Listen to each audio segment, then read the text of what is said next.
Barry had also asked me if I would mention or talk briefly about James Franklin Loftin. The thing about our family ancestry is I didn't know very much about it when I first started.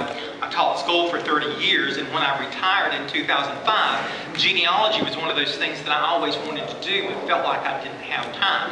Well, I guess it's a good thing that I waited till I retired because I didn't know how much time it would actually take, because it's so interesting that you just get started and you don't want to quit. So I didn't know any of our ancestors. So when it comes to James Franklin Loftin, he was one of 3 children born to Thomas Loftin and Sally Lavinia Beatty. Even though we frequently call him James Franklin, a lot of the documents and stuff he's referred to as either Frank or Franklin. He was born about 1826 or 1827 in what was then Lincoln County, but right now it's actually Catawba County, because in 1842 they cut the county in half, or the upper northern part of Lincoln County became Catawba County. He had some siblings. He had 2 sisters, Isabella, Ebba Caroline Loftin, and Betsy Selina Loftin. His mother, Viney, died around 1829, and his father, Thomas, remarried Margaret Fisher in about 1830. So she died quickly, and then he remarried quickly. Thomas at the time was 52, and Margaret was 42. From that second marriage to Thomas, he had 7 children. So we're talking about James Franklin Loftin. He had 2 sisters. So from Thomas's first marriage, there were 3 children, and from Thomas's second marriage, there were 7 children. All right, in the second marriage, there was a William A., a David, Sally, Martha Ann, Jackson, Eli Anderson, and William Pinckney. Well, you think, why would he name 2 children William? Does that sound unusual? Well, even in my branch with my grandfather Alonzo, he had 2 children that he named Roosevelt. He had Theodore Roosevelt, and he had Charlie Roosevelt. He liked the name Roosevelt. He was obviously a good Republican. Okay?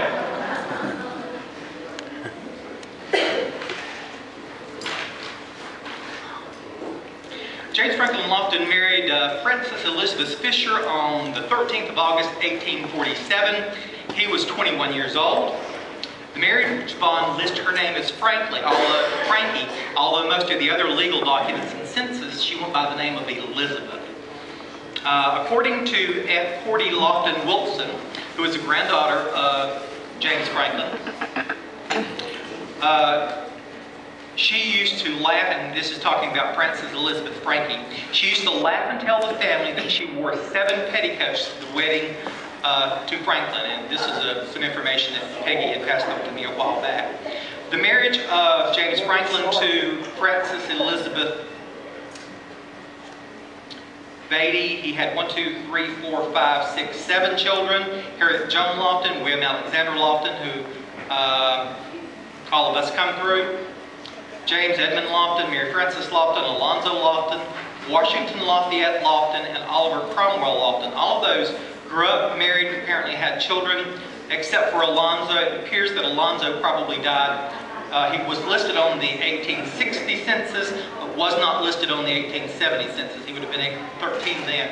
So since he wasn't there, it gives an indication that he had probably died. That could have been why William Alexander named my grandfather Alonzo, in remembering in respect of his brother that had died early. According to the 1860 Catawba County Agricultural Census, Franklin had 200 acres of land, and that's pretty good, especially since I saw recently driving down towards Sherrills Ford across from where they're putting the new hospice center.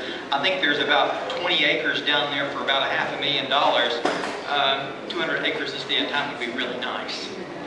Somewhere in the middle of the 1860s, as a matter of fact, on April the 12th, 1861, the Civil War began when the Confederate soldiers attacked Fort Sumter.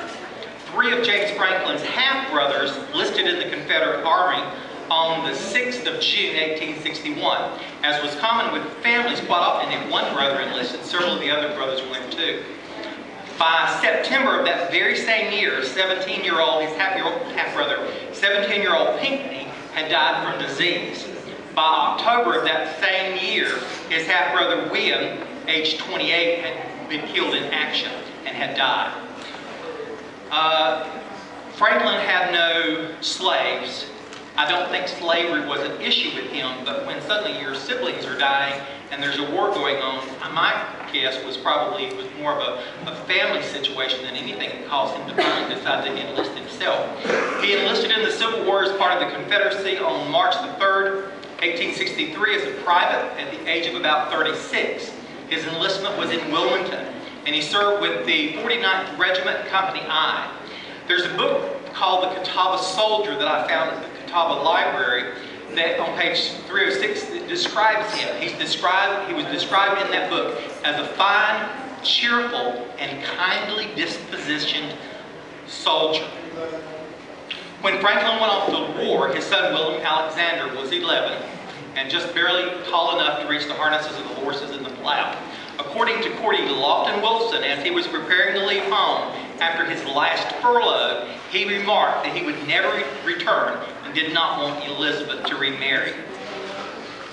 On February the 13th, he prepared his last will and testament, just several months before his actual death. Franklin's half-brother Eli, age 19, was 19 when he enlisted. He was shot in the knee at the Battle of Gettysburg and had to have his left leg amputated at the thigh. He laid on the battleground for several days and nights, not being moved until after the Gettysburg battles were over. The leg, however, was removed by a surgeon on the field. Eli spent the next year at various hospitals until he was finally exchanged and admitted to the Salisbury Hospital at the end of 1864, a year and a half later. So Franklin had lost two brothers that had died and had another brother that had lost a leg. Talking about Drury's Bluff, this is where James Franklin actually died. Fort Darling was a Confederate fort at Drury's Bluff, Virginia. It was located at the sharp end of the James River and saw no battle action for 2 years. During that time, it became an important training ground for the Confederate Naval Academy and Marine Corps. On May the 5th, 1864, Union Major General Butler and his forces landed 15 miles south of Richmond and marched overland to within 3 miles of Drury's Bluff by May the 9th. While several Union regiments did manage to capture Fort Darling's outer defenses, delays by Union generals spoiled their success. Confederate infantry under General Beauregard, including troops from Richmond and North Carolina, and that would have been James Franklin Loftin in that group, seized the initiative and successfully counterattacked on May the 16th, 1864. The 18,000 Confederate troops defeated the 39,000 Union forces, but 400 Confederate soldiers were killed during the battle, including James Franklin Loftin. This is from a book by W.A. Day from Newton. It's called, or at least an article. It's a true story of Company I, 49th Regiment, NC troops in the Great Civil War. The wounded Yankees were suffering for water, and while we were attending to their wants, we found one of our company, Franklin Loftin, who was mortally wounded and left at the breastworks, or temporary fortifications.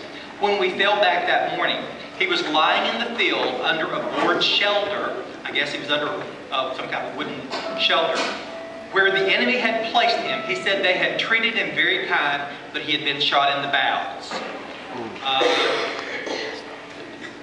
The death listed on the family tombstone is May 1864, and that particular battle was May the 16th.